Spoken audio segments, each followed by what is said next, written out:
سلطنت عثمانیہ کو کیا ہوا؟ جب مسلمان ذاتی مفادات کو ترجیح دینے لگے امت کے معاملات میں اور ہر ایک خود غرض ہو گیا تو جگہ جگہ غدار پیدا ہو گئے، اور وہ سلطنت عثمانیہ جو 3 بر اعظم میں پھیلی ہوئی تھی اور دنیا کی سب سے بڑی مضبوط سلطنت تھی، 600 سال جس نے دنیا پر حکومت کی، اسے زوال آ گیا۔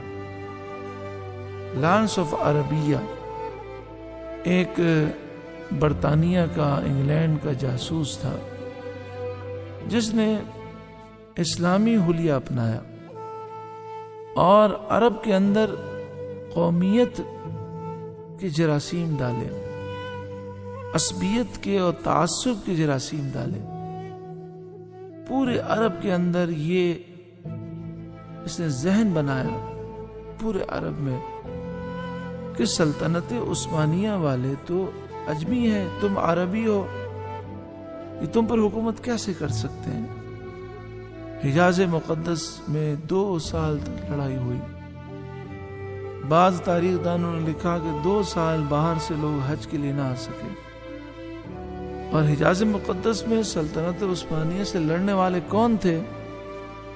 2 قبیلے تھے، ایک قبیلہ نجدی تھا اور دوسرا سعودی تھا۔ انگریزوں کی ایما پر سلطنت عثمانیہ کو کمزور کرنے کے لیے وہ فعال ہوئے، خوب خون خرابہ کیا۔ آخرکار سلطنت عثمانیہ کے لوگوں نے یہ سوچا کہ حرمین شریفین کو خون خرابے سے بچانا ہے، تو انہوں نے تبرکات لیے اور وہ تبرکات لے کر استنبول آئے اور مکہ مکرمہ مدینہ منورہ پر یہ نجدی اور سعودی قابض ہو گئے۔ پھر آس پاس کے علاقوں پر بھی خوب خون خرابہ کیا اور کئی علاقوں پر قبضہ کر کے سعودی عرب بنا لیا۔ مسجد نبوی شریف میں، مسجد حرام شریف میں خون بہایا گیا، مصلی پر امام کو شہید کیا گیا، کیونکہ ان کا عقیدہ یہ تھا کہ ہم ہی مسلمان ہیں، باقی سارے مسلمان مشرک ہیں، بدعتی ہیں۔ حضور پر اذان کے ساتھ درود و سلام پڑھنے کو، محفل میلاد کو، اور جتنی بھی پورے عالم اسلام کی ایک اجتماعی سوچ تھی، اسے یہ شرک و بدعت کہتے تھے۔ نبی کریم صلی اللہ علیہ وآلہ وسلم نے نجد کے متعلق پہلے ہی فرما دیا تھا کہ یہاں سے شیطان کے سینگ نکلیں گے۔ مزارات انہوں نے شہید کر دیے، بلڈوزر اس پر پھرا دیے، کئی مساجد کو شہید کر دیا، یہاں تک کہ کئی مقامات پر زیارت کے لیے جانا بھی جرم قرار دیا گیا۔ یہ کیوں کیا گیا؟ تاکہ مسلمانوں سے عشق رسول نکل جائے۔ وہ فاقہ کش کہ موت سے ڈرتا نہیں ذرا، روح محمد اس کے بدن سے نکال دو۔ بھوکا پیاسا رہنے والا مسلمان جس کے دل میں عشق رسول ہے، وہ شہادت سے نہیں ڈرتا، بس اس کے دل سے عشق رسول نکال دو، پھر دیکھو وہ ایک بے جان لکڑی کی طرح ہوگا۔ ان سعودیوں نے، نجدیوں نے کئی مساجد کو شہید کر کے شاپنگ سینٹر بنا لیے، استنجا خانے، ٹوائلٹ بنا لیے۔ کئی جگہوں پر ان کے امریکی فوجی اڈے ہیں، امریکی فوجی عورتیں بھی ہیں، مرد بھی ہیں، بے حیائی بھی عام ہے، خنزیر اور شراب ان کے لیے لائی جاتی ہے۔ اللہ اکبر کبیرہ۔ اللہ تعالی مسلمانوں کو پھر عروج عطا فرمائے اور ہمیں یہ سوچنے کی توفیق عطا فرمائے، اجتماعی طور پر ہم سوچیں، ہماری سوچ اجتماعی ہو جائے اور ہم اس امت کے لیے، ہمارے بچوں، ہماری نسلوں کے فیوچر کے لیے سوچیں۔ ایک بہت بڑی غلطی جو ہم میں پائی جاتی ہے وہ یہ کہ ہم اپنی ذات کو قصوروار نہیں ٹھہراتے اور جو غلط ہے اس کو صحیح سمجھتے ہیں۔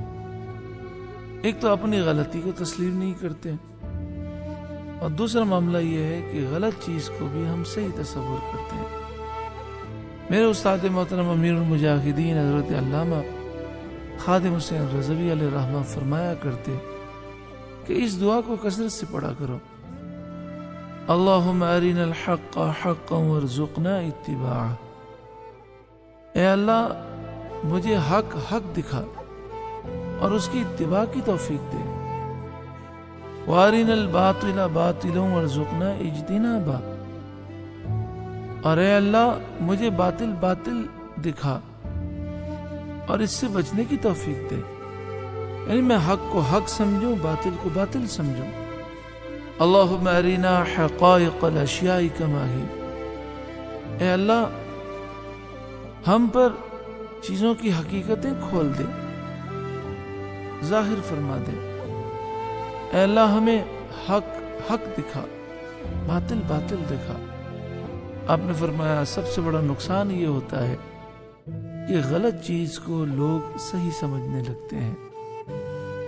تھا جو ناخوب بتدریج وہی خوب ہوا، کہ غلامی میں بدل جاتا ہے قوموں کا ضمیر، یعنی جو چیز بری تھی اسے لوگ اچھا سمجھنے لگے۔ آج آرٹسٹ، اداکار، فنکار، ڈانس، میوزک اور دیگر بہت ساری گندگیوں کو، بے حیائی کو آزادی کا نام دیا جاتا ہے۔ تو ہمیں چاہیے کہ ہم اپنی ذات کا محاسبہ بھی کریں۔ اگر ملت کے لیے ہم سوچتے ہیں تو ایک ایک فرد کی اصلاح بھی ضروری ہے، اور پھر ہر فرد کو ملت کے لیے سوچنا چاہیے، کیونکہ قوم افراد سے بنتی ہے۔ یا ایھا الذین آمنوا اتقوا اللہ، اے ایمان والوں اللہ سے ڈرو، وَلْتَنْظُرْ نَفْسٌ مَا قَدَّمَتْ لِغَدٍ، اور چاہیے کہ ہر جان یہ سوچے کہ اس نے کل قیامت کے لیے کیا آگے بھیجا۔ حکمراں عیاش ہو گئے، ایک عام آدمی بھی جب موقع ملتا ہے وہ ملاوٹ کرتا ہے، دو نمبری کرتا ہے، جعلی چیز بیچ دیتا ہے، دھوکہ دیتا ہے، اپنی کمپنی سے پیسے زیادہ وصول کرنے کے لیے جھوٹے بل پیش کر دیتا ہے۔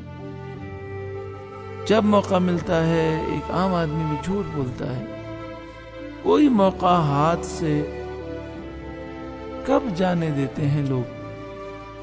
ہر شخص اپنی طاقت کے مطابق لوٹ رہا ہے۔ کسی نے کیا خوب کہا، وہی بچا ہے جسے موقع نہ ملا۔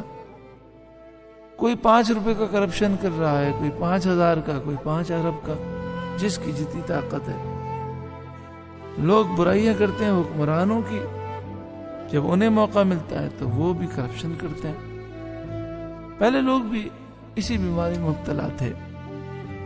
قرآن مجید فرقان حمید میں اللہ تعالیٰ نے ارشاد فرمایا فخلف من بعدهم خلف ورثوا الکتاب، ان کے بعد کچھ ناخلف ہوئے جو کتاب اللہ کے وارث ہوئے، یأخذون عرض هذا الادنی، وہ اس دنیا کی ذلیل دولت حاصل کرتے ہیں، رشوتیں لیتے ہیں۔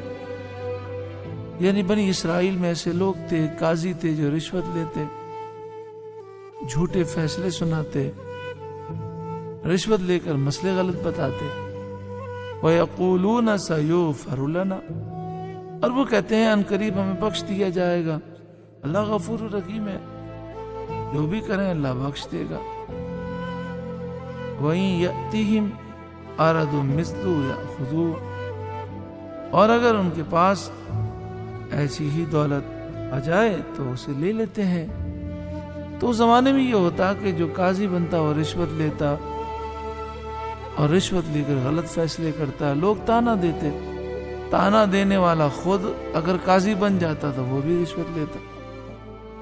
اب ہمارے یہاں کیا ہے، افسروں کی چاپلوسی کرنا، سامنے تعریفیں کرنا، پیچھے سے باتیں کرنا، منہ پر کہنے کی جرت نہیں ہے کسی میں۔ لوگ مصلحت کا شکار ہو گئے۔ مذہب کو ہمیں اپنانا ہے، مذہب کو اپنے لیے ڈھال نہیں بنانا، یعنی جو چیز ہمیں اسلام کی پسند ہو وہ لے لیں اور جو پسند نہ ہو ہم اسے ٹھکرا دیں، یہ زندگی کا انداز نہیں ہے۔